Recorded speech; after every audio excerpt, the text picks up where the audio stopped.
Hey guys, it's me again. Welcome to week 3 of Corona. As you can see, I'm in my classroom, so don't tell anybody. I got out of the house for a little bit. Hopefully you're able to get some sunshine. That is important to kill off viruses. So make sure you get outside for about an hour a day. It's good for you. So hey guys, this week I wanted to talk about a couple of the things that you'll be reading and watching. One of the first things is Matthew 21. You're going to read a few things about what Jesus does. And a very unusual thing is there's this fig tree. And he curses the fig tree and says, "You'll never bear fruit again," and then walks on. And the disciples are like, "What just happened?"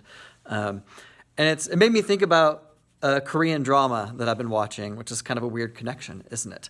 But first, I have a couple of fig trees at home, as you guys know. And right now, the leaves are just starting to bud, and so are the fruit. So the leaves and the fruit kind of come out at the exact same time.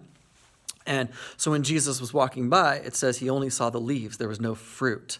And because it wasn't bearing fruit, he cursed it and says, "Well, you're never going to bear fruit again."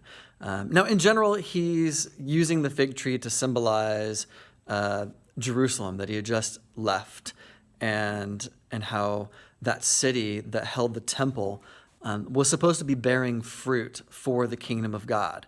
They were supposed to be living the lives that they were called to live, loving, caring, bringing justice and peace to the world around them, and they weren't. They weren't bearing any of that fruit. We just finished talking about the fruit of the Spirit.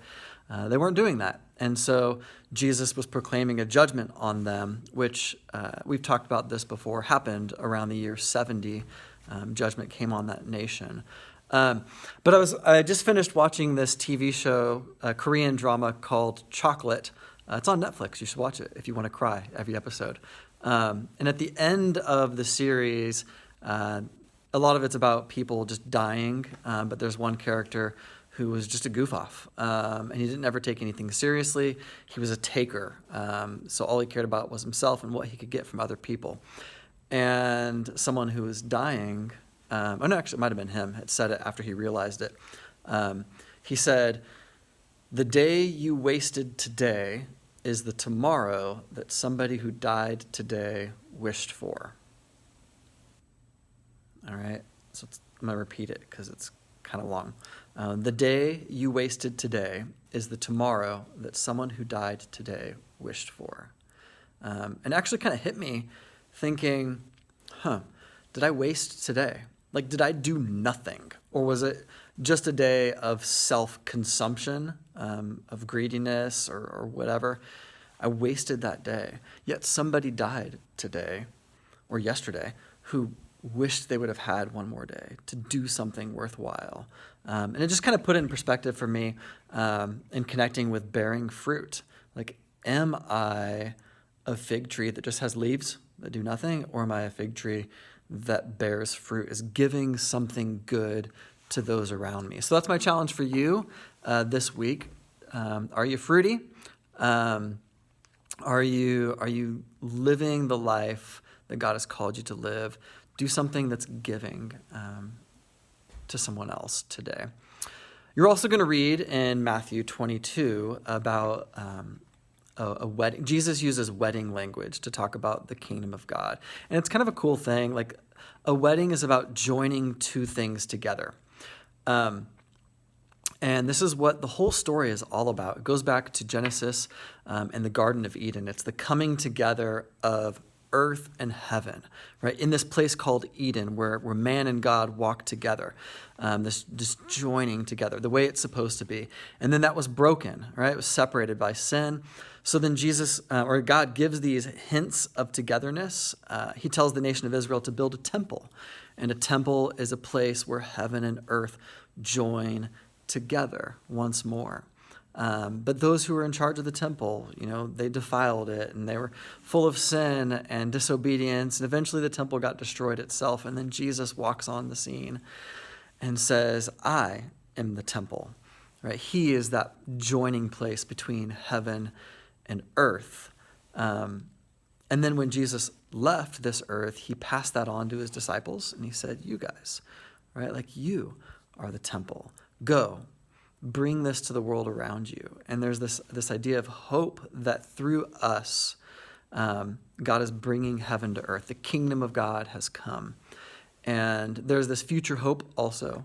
At some point in time, when it's all said and done and he's brought everything together again, it'll be like a wedding, just a huge celebration where heaven and earth are joined together. So just think about that for a little bit, and the joining of God's space and our space. And we can even do that in little times here and there now while we wait for the future resurrection. The final thing you'll be doing is watching a video called Grace Like a Flood. Mr. Dodd chose that to watch, so if you don't like it, you can blame him. But it's pretty good, and grace is a wonderful thing.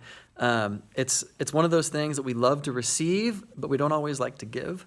An example with my kids this week is my daughters are really good at giving food and sharing. So if they purchase some candy, let's take gum as an example. This happens all the time.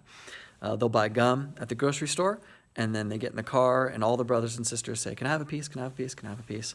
And they're like, "Yeah, sure." And they share. But then I've got another kid that will buy gum for themselves and might want to hold on to it.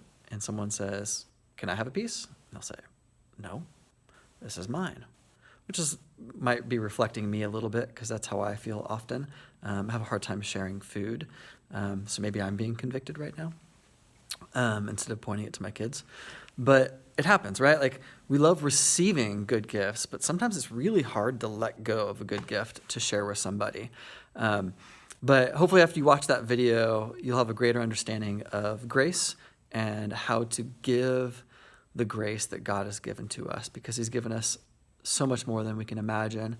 Like, I should be able to let go of a piece of gum or be able to share my food. So hope you guys have a wonderful week. And if you have any questions about anything, please send me an email.